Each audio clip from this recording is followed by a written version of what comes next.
Meena Kaushik life style में आज हम चल रहे हैं पवित्र धाम रामेश्वरम ज्योतिर्लिंग रहस्य, जहां आज भी पानी पर पत्थर तैरते हैं। और यह रहस्य भगवान श्री रामचंद्र जी और माँ सीता के प्रसंगों से जुड़ा हुआ है। यहाँ रामेश्वरम यानी समुद्र तट पर दक्षिण में भगवान श्री रामचंद्र ने स्वयं इस द्वीप पर लंका पर चढ़ाई करने से पूर्व शिव की आराधना की थी और बालू का शिवलिंग बनाया था। बाद में यह वज्र का हो गया, जो आज रामेश्वरम ज्योतिर्लिंग के नाम से वहाँ पर पुण्य हमारा धाम है। 12 ज्योतिर्लिंगों में यह सबसे अद्वितीय सुंदर आध्यात्मिक भक्ति का केंद्र है। यहाँ की जो पौराणिक मान्यता है, त्रेता युग में भगवान श्री रामचंद्र जी जब रावण ने उनकी धर्म पत्नी यानी माँ सीता का अपहरण कर लिया था, तब भगवान ने यहाँ पर लंका पर जाने से पूर्व राम सेतु बनाया था और दशानन पर चढ़ाई करने से पूर्व भगवान श्री रामचंद्र जी ने रामेश्वरम में बालू बनाकर शिव से पहले आशीर्वाद लिया था और बाद में उन पर विजय श्री प्राप्त करके फिर लौटने पर माँ सीता और राम ने हनुमान जी से कैलाश से शिवलिंग मंगाकर यहाँ स्थापित किया। इस बीच माँ सीता ने भी बालू का शिवलिंग बना दिया था, वह भी रामलिंगम नाम से वहाँ पर प्रसिद्ध है। आज हमने इस पूरे तथ्य को और पौराणिक मान्यता को पोस्ट में प्रेषित करके और एक एक बिंदु पर महत्वपूर्ण है हमारे जीवन का। पानी पर भी पत्थर तैरा देते हैं जो श्री राम, ऐसे भगवान और भगवान वो शिव जिनका आशीर्वाद लेकर भगवान श्री राम स्वयं विजयश्री को प्राप्त किए। हम उनकी श्रद्धा और भक्ति के लिए पहले वहाँ 22 कुंडों में स्नान करते हैं, जो सागर के खारे पानी के बीच मीठे कुंड यह भगवान श्री राम ने स्वयं अपने धनुष से बना दिए थे। और यहाँ का गलियारा विश्व का सबसे आध्यात्मिक शक्ति का और सुंदर अद्वितीय खजाना है। और यहाँ ज्योतिर्लिंग के दर्शन करके हमारे समस्त पाप धुल जाते हैं और मनोकामनाएं पूर्ण होती हैं। नमस्कार, मीना कौशिक लाइफ स्टाइल में आपका स्वागत है। आज का विषय रामेश्वरम ज्योतिर्लिंग। 12 ज्योतिर्लिंग में अगर हम कहें तो पवित्र धाम के साथ साथ सुंदरता के हिसाब से और भक्ति और आस्था के हिसाब से अद्वितीय खजाना है भारतीय संस्कृति का। यहाँ पर रामेश्वरम ज्योतिर्लिंग का रहस्य आज हम आपको बताने जा रहे हैं। रामेश्वरम ज्योतिर्लिंग का रहस्य भगवान श्री राम के प्रसंगों से जुड़ा हुआ है। इसकी पौराणिक कथा है।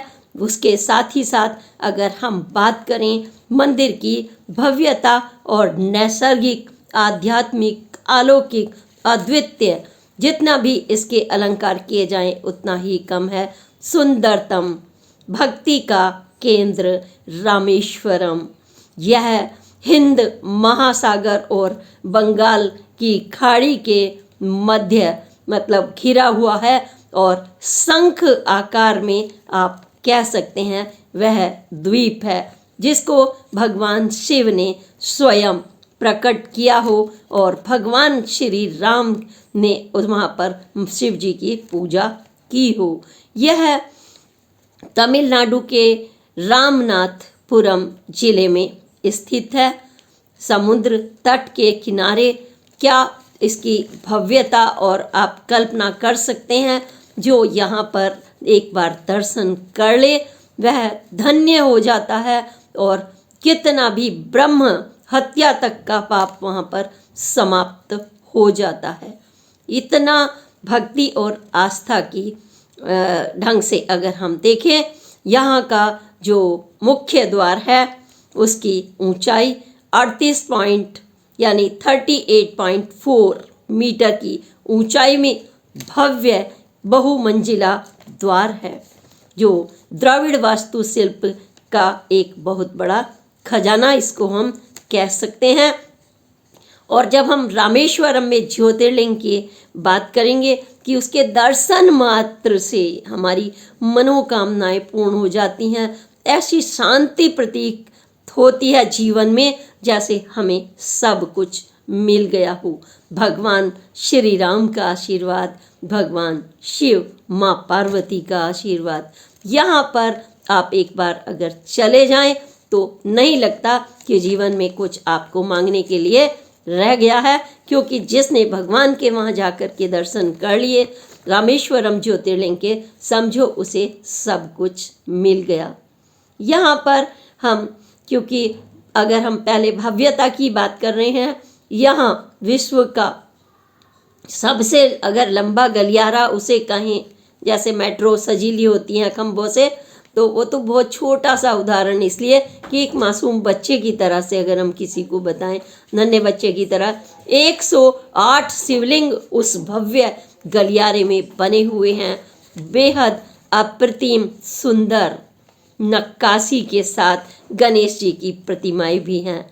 यह देख करके आप चकित रह जाते हैं, लगता है कि हम भगवान के यहाँ सीधे स्वर्गलोक में खुद ही सशरीर आ गए हैं।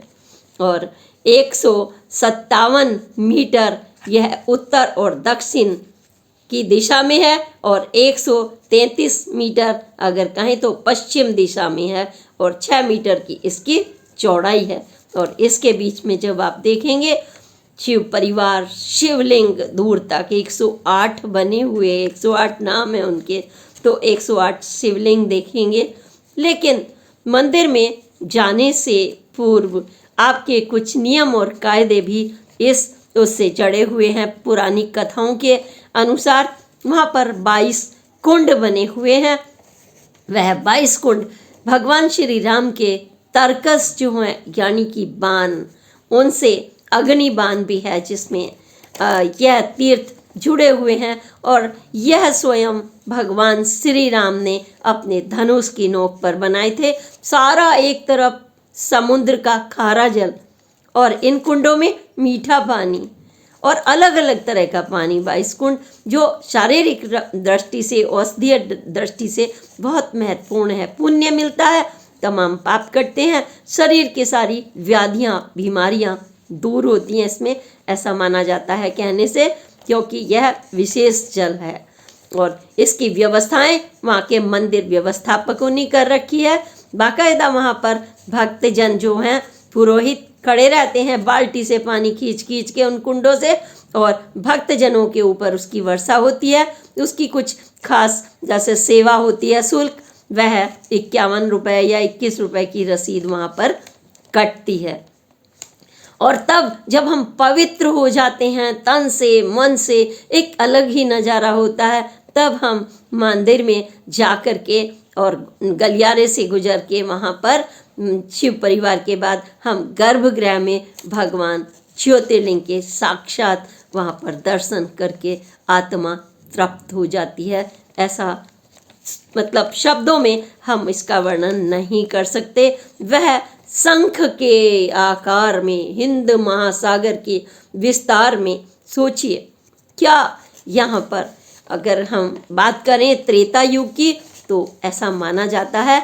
और ऐसा हमारे जो लिखा हुआ है प्राचीन ग्रंथों में यह वर्णन है कि आपने सुना ही होगा, रामायण में भी आपने बच्चे बच्चे ने सुना है, क्योंकि रामायण तो सनातन संस्कृति का, मर्यादा का अभिन्न अंग है। जब 14 वर्ष का उन्हें भगवान श्री राम को वनवास हुआ था, माँ सीता, राम, लक्ष्मण वनवास को गए थे, और रावण ने अपनी कुदृष्टि डाल दी थी और माता सीता का अपहरण वायु मार्ग से कर लिया था, और वो लंका में उनको ले गए थे। एक तरफ समंदर, एक तरफ लंका पार करना। तो ऐसी परिस्थितियों में भगवान श्री राम को भी चुनौतियों का सामना करना पड़ा। हर जो मर्यादा में आदमी होता है, और एक तरफ होता है दुष्ट प्रवृत्ति, राक्षस प्रवृत्ति, घमंड वाली प्रवृत्ति, उनसे हमें दो चार होना ही पड़ता है। क्योंकि अच्छा आदमी हर मर्यादा में रहकर ही सोचकर सब कुछ करता है और दूरदर्शी होता है। सबसे बड़ी बात यह है कि वो आगे और पीछे की भी सोचता है, सृष्टि में त्राही त्राही ना मचे। लेकिन जो घमंड में चूर होता है वो आगा पीछा नहीं देखता और कुछ भी कर डालता है। ऐसा ही रावण ने किया था। तब समंदर पार करना था और वहाँ पर नल नील ने पत्थर तैरा दिए थे समुद्र पर और राम सेतु तैयार कर दिया था वहाँ तक जाने के लिए। उसके अंश आज भी वहाँ पर आप राम सेतु के देखे जा सकते हैं। हालांकि विभीषण के कहने पर उन्होंने बाद में उसे तोड़ दिया था, ऐसा कहा जाता है, क्योंकि दो राज्यों के बीच या दो देशों के बीच कोई इस तरीके की समस्याएं ना आए, वह उनके आग्रह पर। लेकिन अभी भी उनके चिन्ह पत्थर की जो पता नहीं क्या लीला है भगवान की, पत्थर आज भी वहाँ पर तैरते हुए देखे जा सकते हैं। सोचिए, पत्थर जहाँ पानी पर तैर जाएं, इससे बड़ा रहस्य और क्या होगा। यह भगवान श्री राम और शिव की लीला है। जब वहाँ चढ़ाई करने के लिए भगवान श्री राम गए तो उन्होंने रामेश्वरम में, उसी स्थान पर, यानी तमिलनाडु के ये जो महासागर और बंगाल की खाड़ी का रामेश्वरम स्थान है, वहाँ पर भगवान ने बालू से, रेत की बालू से शिवलिंग बनाया, क्योंकि भगवान श्री राम शिव के अनन्य उपासक हैं और उन्हीं के वह अवतार भी हैं। उन्होंने राक्षसों का अंत करने के लिए अवतार लिया था।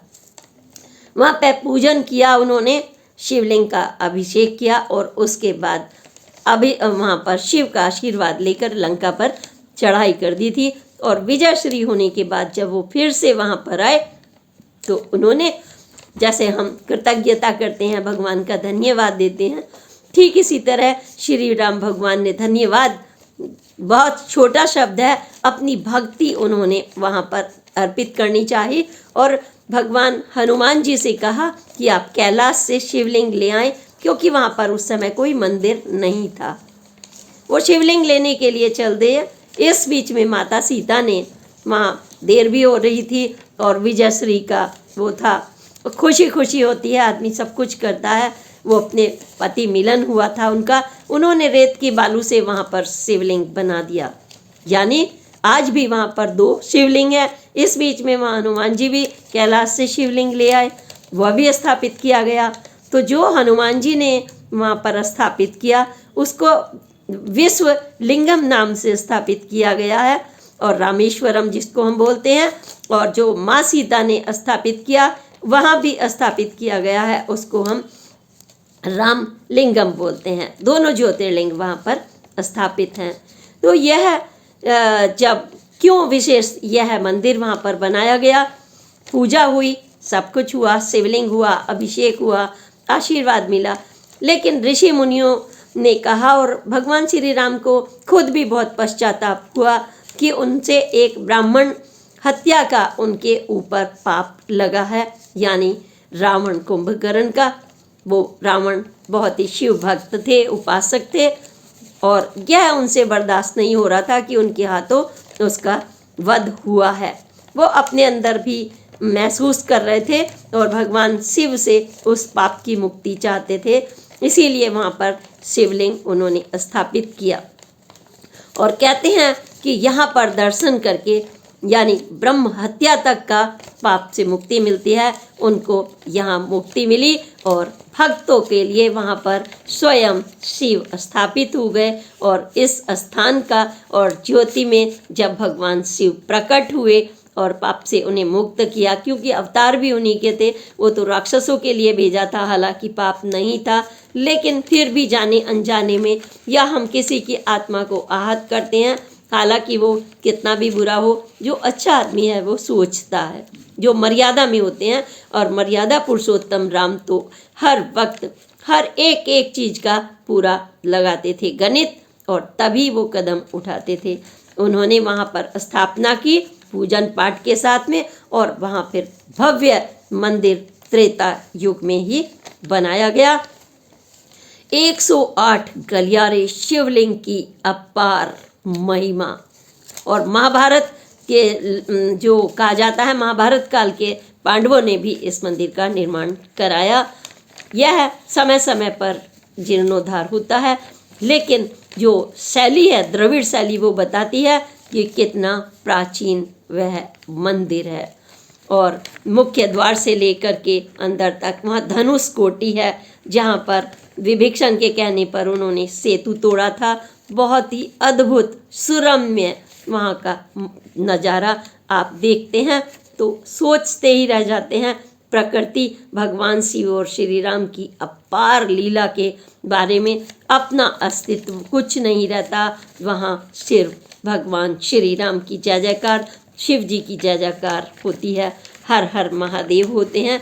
और आत्मा 22 कुंडों में स्नान करके पुण्य होती है।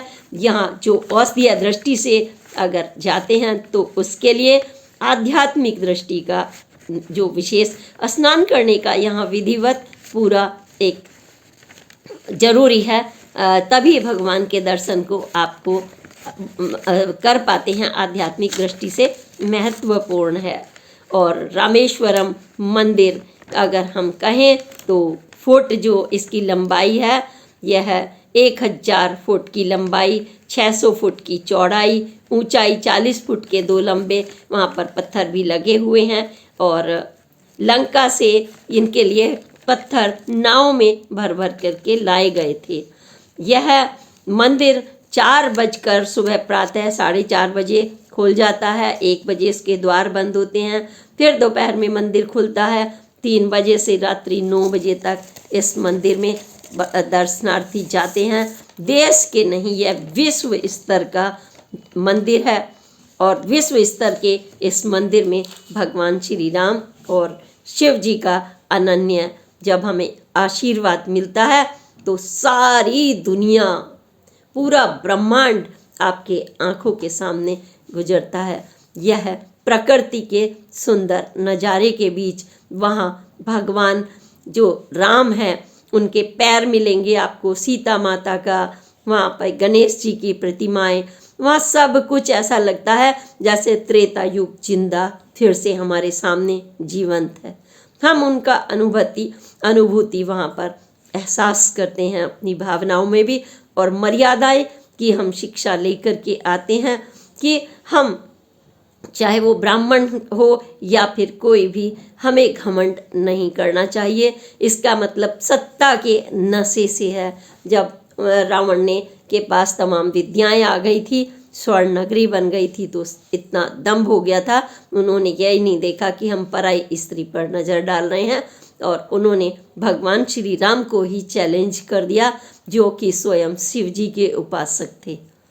और ऐसे भगवान श्री राम और शिव को सभी वहाँ पर जाकर अभिषेक करते हैं, नमन करते हैं।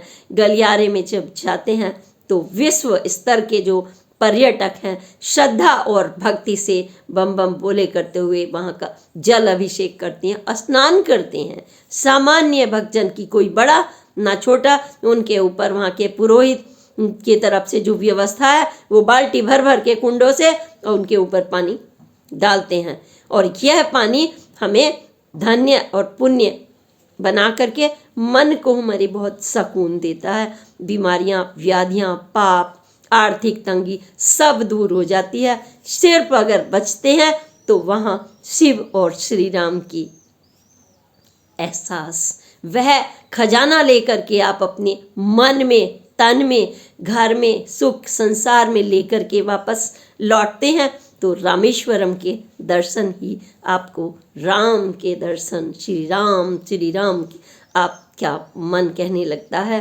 और श्री शिवाय नमस्तुभ्यम, हर हर महादेव के साथ आपका पूरा परिवार युगों युगों तक के लिए मार्गदर्शित हो जाता है, धन्य हो जाता है। और विशेष वहाँ पर आपकी मनोकामनाएं पूर्ण होती है। और यह जो पवित्र धाम है हमारे 12 ज्योतिर्लिंगों में सबसे सुंदर, अद्वितीय, अलौकिक, नैसर्गिक प्रकृति, आस्था, आध्यात्मिक केंद्र और भक्ति का खजाना है। इसी के साथ श्री शिवाय नमस्तुभ्यम, जय श्री राम। अगली पोस्ट तक के लिए प्रणाम। जय हिंद, जय भारत।